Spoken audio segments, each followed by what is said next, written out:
சிஷ்யன்னு சொல்கிறதுக்கு ஒரு வார்த்தை சொல்லுவார், அது மைக்கில் சொல்ல முடியல. அதே மாதிரி நடந்துக்கிட்டார். ஃபுல் ஷூட்டிங் வந்து எனக்கு வந்து ஒரு கூட பிறந்த தம்பி மாதிரி, என்னோடய டைரக்ஷன் டிபார்ட்மெண்ட்டில் அவர் ஒருத்தர் மாதிரி பயங்கர கோஆப்ரேஷன். ஆனால் அந்த பொறுமையும் போனது வந்து ஜப்பானில். அந்த பனியிலையும் அந்த காற்றுலையும் கண்ணில் கண்ணீர் வர கதறி ஏயா என்னை இப்படி சித்திரவதைப்படுத்துறேன் அழுகிற அளவுக்கும் போச்சு. பட் எல்லாத்துக்கும் மேலே அவரோட கோஆப்ரேஷன். ஆக்சுவலாக படம் முடிச்சுட்டு நான் அவருக்கு ஒரு மெசேஜ் அனுப்பிச்சேன். படம் ஷூட்டிங் முடிஞ்ச லாஸ்ட் நாள். Directors very rarely come across heroes like you who are so dedicated and sincere towards the ஜாப்ன்ட்டு. அது வந்து சும்மா ஒரு இதுக்கு ஃபார்மாலிட்டிக்கு அனுப்புதில்லை சித்தார்த், தட்ஸ் ஃப்ரம் ஏ ஆர்ட்னு நான் உண்மையாக சொல்லுவேன். தேங்க்யூ. அதே மாதிரி அன்சிகா. ஏன்னா என்னோடய படங்கள் எல்லாமே நீங்கள் பார்த்தீங்கன்னா கொஞ்சம் பிளான் பண்ணி பக்காவாக எடுப்பேன். டிஸ்கஷனுக்கு எவ்வளோ நேரம் எடுத்துக்கணும் அனுபவம். ஷூட்டிங்னு வந்துட்டால் 6 மாதத்துக்குள்ளே I will prefer to bring the movie to the screen. என்னோட இதாக தான். அப்போ தான் வந்து அந்த ப்ரொடியூசருக்கும் சேஃப், படம் பண்ணுறவங்களுக்கும் அந்த ஃப்ரெஷ்னஸ் இருக்கும்.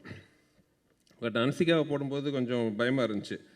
ஏன்னா ரொம்ப பிஸியான ஹீரோயின், டேட் அகாமடேஷன்லாம் எப்படி இருக்குன்ட்டு ஒரு டவுட் இருந்துச்சு.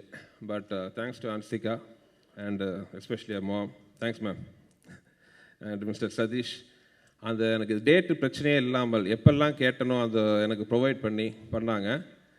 அதே மாதிரி one thing surprising about Hansika is, எல்லாருமே அன்சிகா குட்டி குஷ்பும்பாங்க.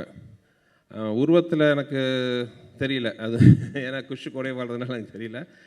But sincerity towards a job. அவங்க வந்து குஷுக்கு அப்புறம் இந்த அளவுக்கு நான் சின்சியராக பார்த்த ஹீரோயின். ஏன்னா குஷ் கூட நான் வந்து டைரக்டராகவே 2 படம் 3 படம் பண்ணியிருக்கேன். அதுக்கப்புறம் நான் நிறைய ஹீரோயின் கூட ஒர்க் பண்ணியிருக்கேன். அவங்கெல்லாம் கோச்சிக்கிட்டாலும் பரவாயில்ல. The most sincere heroine I have work with after குஷ்புன்னா அது அன்சிகா.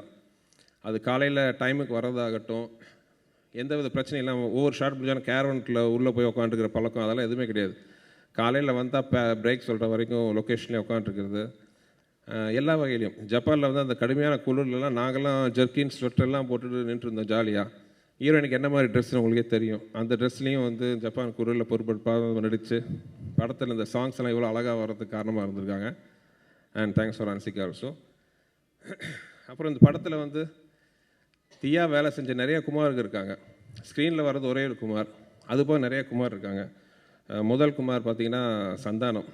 ஏன்னா இப்போ வந்து சந்தானம் வந்து ஒரு படத்துக்கு வந்து ஒரு ஃபிலிம் ரோல் கேமரா எவ்வளோ முக்கியமோ, ஃபிலிம் ரோல் கூட பிளேன் ஆகிப்போச்சு, கேமரா எவ்வளோ முக்கியமோ அந்தளவுக்கு சந்தானம் முக்கியமாக இருக்கார் படத்தில். வந்து சந்தானத்தோட காமெடி, ஏன்னா எனக்கும் அவர் காம்பினேஷன் எல்லாமே ரொம்ப பிரமாதமாக வந்திருக்கு. கலகலப்பாகட்டும், முடித்து ரிலீஸ் ஆக போகிற எம்ஜிஆர் ஆகட்டும், இல்லை தீயா வேலை செய்யணும் குமார், சந்தானம் ரொம்ப பிரமாதமான கேரக்டர். ஆக்சுவலாக அது வந்து ஒரு முக்கோண காதல் கதைன்னு சொல்லலாம். முக்கோண கதைன்னு சொல்லலாம், காதல் கதை இல்லை. சித்தார்த், சந்தானம், அன்சிகான்ட்டு. அது போக அருமையான ஸ்டார் காஸ்ட் கிடைச்சிது, மிஸ்டர் கணேஷ் வெங்கட்ராமன். ஏன்னா படத்தில் சித்தார்த்தோட அழகாக ஒரு ஹீரோ வேணும். அதுக்கு யாருன்னு வலை போட்டு தரணும். ஒரு பெரிய ஹீரோ இருக்கார் ஆர்யா, அவர் நடிக்க மாட்டார். இன்னொரு ரொம்ப அழகான யாருன்னா கணேஷ், சூப்பராக பண்ணியிருந்தார். தேங்க்ஸ் கணேஷ். அப்புறம் மற்ற க்ரூ எல்லாருமே, மெயினாக 2 விமர்சகர்கள், டாப் கிரிட்டிக்ஸ் 2 பேர் படத்தில் போட்டுக்கிட்டேன். இந்த படத்தை அவ்வளோ திட்டமாட்டாங்கிற நம்பிக்கையில் பாலாஜி அண்டு பாஸ்கி, இது மாதிரி நல்ல ஒரு ஸ்டார் காஸ்ட் அமைச்சிது. ஆனால் உண்மையான குமார்கள் ஸ்க்ரீனுக்கு பின்னாடி இருக்காங்க. அதில் வந்து முக்கியமானவர்கள் எல்லாருமே முக்கியமானவங்க. அந்த ஆர்டரில் இது வந்து இந்த ஆர்டரில் நான் சொல்லலை. கேமராமேன் கோபி, நிறைய ரவிக்குமார் சார் கூட சொன்னார் இந்த மாதிரி நான் அப்டேட் பண்ணிகிட்ருக்கேன். சாரி, கேவியானந்த் சார் சொன்னார் அப்டேட் பண்ணிகிட்ருக்கேன்ட்டு. அப்டேட் பண்ணி கேட்குறது ரொம்ப ஈஸி. நல்லா திறமையான யங்ஸ்டர்ஸ் கூட ஒர்க் பண்ணால் ஆட்டோமேட்டிக்காக நம்ம அப்டேட் ஆகிக்கிறோம். அந்த ஜானர் தான் வந்து கோபி, சத்யா.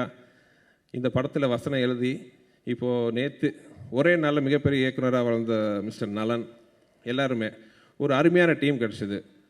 அது போக என்னோட கூட என் வெற்றிக்கு பெரும் காரணமாக இருக்கிற என் கோ டைரக்டர் மிஸ்டர் வெங்கட், என்னோடய டைரக்ஷன் டிபார்ட்மெண்ட், எடிட்டர் ஸ்ரீகாந்த், இந்த மாதிரி ஒரு பெரிய டீம், அருமையாக டீம் கிடச்சிது.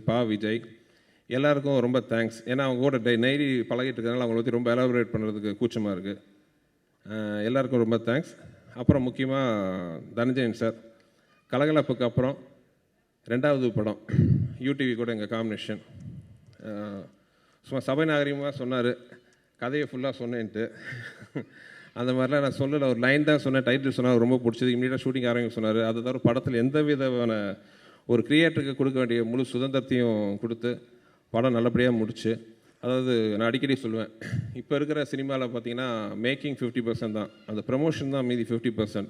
அந்த ப்ரொமோஷனை வந்து தீயா வேலை செஞ்சு ராட்சச வேகத்தில் பண்ணிகிட்ருக்காரு.